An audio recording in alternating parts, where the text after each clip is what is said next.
Ahojte, moje meno je Miriam a ja vás vítam na mojom kanáli Miriam and It's Space. Veľmi ma teší, pokiaľ ste si zapli toto video a budem rada, ak mu dáte like. Ja by som dnes rada vám povedala viac o včerajšom dni. Bol to teda Svetový deň pletenia na verejnosti. A my sme mali v Bratislave prvýkrát nejakú udalosť k tomu, teda myslím, že už boli v minulosti, ale takú prvú, pri ktorej som viac participovala. A ja by som chcela veľmi, veľmi pekne poďakovať všetkým, ktorí prišli, pristavili sa na chvíľku pri nás, strávili viac času, menej, každý podľa svojich možností. A bol to nesmierne krásny deň, plný pre mňa veľmi milých stretnutí. Ja som veľmi vďačná každému, kto prišiel, kto s nami spoločne strávil čas a ukázal aj, čo štrikuje, čo pletie. Boli tam veľmi milé rozhovory a stretnutia. Ja som si opäť myslela tak naivne a už sa učím, že to asi u mňa neplatí, že stihnem strašne veľa toho točiť pre vás do vlogu.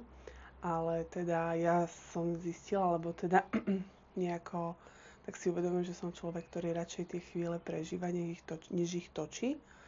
Takže ja som natočila možno nejaké 4 minúty toho celého, čo tam bolo.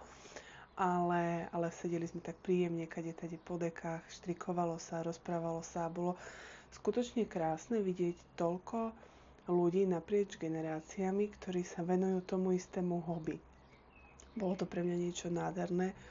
Obzvlášť mi odkvela jedna pani, myslím, že z Lotyšska, ktorá štrikovala tak nádherný sveter, že sme to tam všetky obdivovali, ja to mám aj natočené. Myslím, že bolo Zanetenit.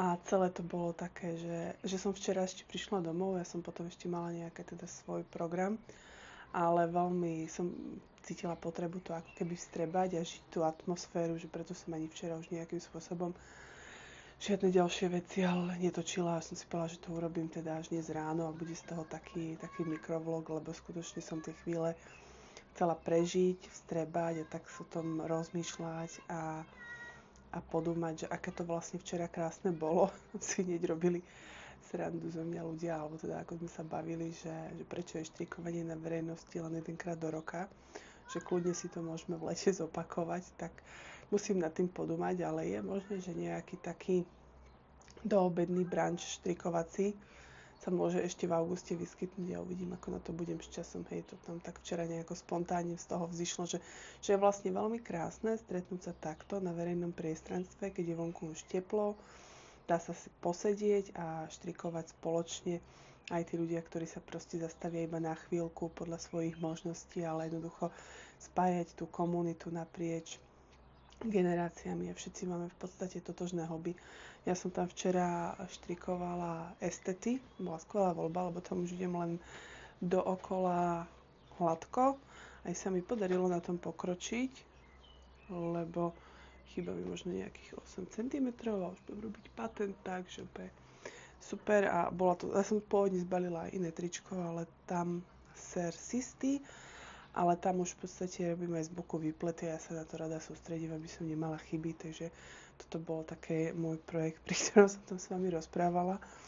A mňa to tak celé veľmi pekne dojalo, že odkiaľ všade ľudia prišli, pretože ja som si myslela, že sa stretne len bratislavská komunita, alebo ľudia, ktorí sú tu na okolia, ale nebolo tomu tak a ja som nesmierne vďačná každému, kto meral tú cestu až do Bratislavy. Skutočne bolo tam napríklad dievča z Popradu a podobne, že obetovali ste tomu ten čas, aby sme sa vedeli spoločne stretnúť, alebo aby ste sa s nami stretli, keď tam bola aj Paulína z Voľný na predaj, bola tam aj Deniska zo Zebralátok.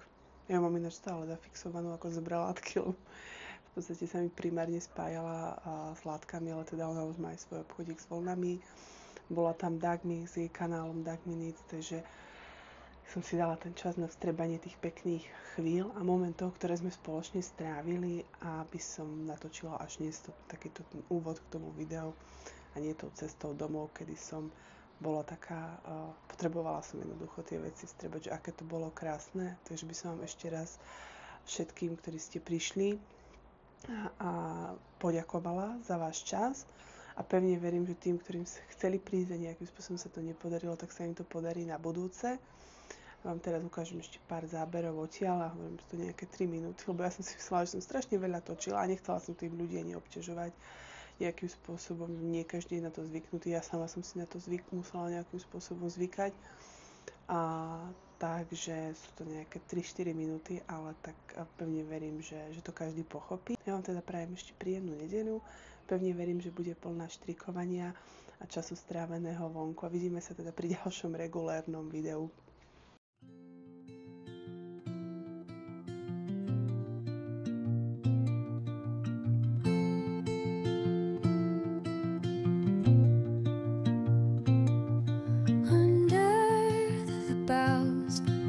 The shadows play, the wind hums songs at the break of day. Whispering pines, secrets untold, carrying tales only the forest holds. Moonlight spills the velvet dark,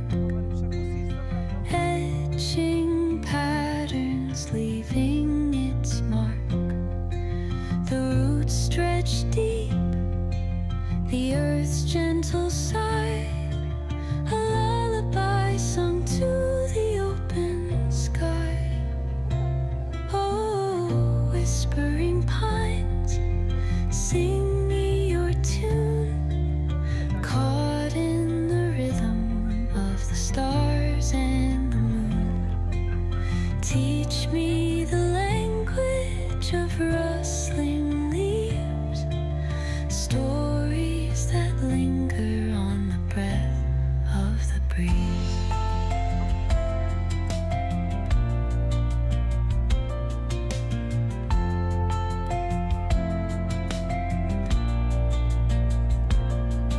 The dawn paints gold on the mountain's crown, while rivers whisper truths as they flow down. Their songs entwined with the trees that stand, knotted in time by nature's hand. Each echoing step on the forest floor opens a world through an ancient door. The silence